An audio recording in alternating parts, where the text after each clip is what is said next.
200 गांवों के पास एक बड़ा जंगल था। उस जंगल में एक चालाक कौआ और एक लालची बंदर रहते थे। कौआ हमेशा अपनी मेहनत से खाना ढूंढता था, लेकिन बंदर को दूसरों का खाना छीनना पसंद था। एक दिन कौवा गांव से एक रोटी लेकर पेड़ की डाल पर बैठकर खाने लगा। बंदर ने उसे देखा और रोटी लेने की सोचने लगा। उसने कौवे से कहा, भाई कौवा, तुम्हारी आवाज बहुत मीठी है, एक गाना गाओ ना।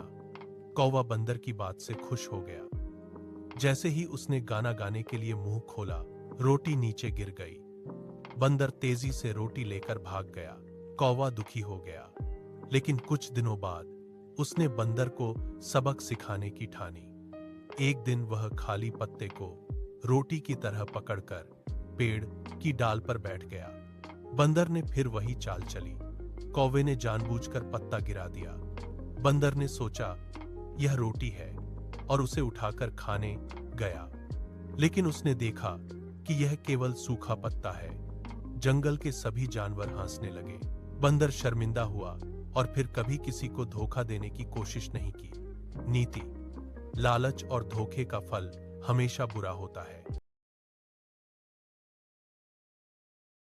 200 गांवों के पास एक बड़ा जंगल था। उस जंगल में एक चालाक कौआ और एक लालची बंदर रहते थे। कौआ हमेशा अपनी मेहनत से खाना ढूंढता था, लेकिन बंदर को दूसरों का खाना छीनना पसंद था।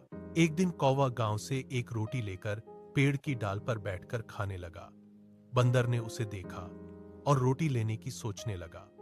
उसने कौवे से कहा, भाई कौवा, तुम्हारी आवाज बहुत मीठी है, एक गाना गाओ ना। कौवा बंदर की बात से खुश हो गया। जैसे ही उसने गाना गाने के लिए मुंह खोला, रोटी नीचे गिर गई। बंदर तेजी से रोटी लेकर भाग गया।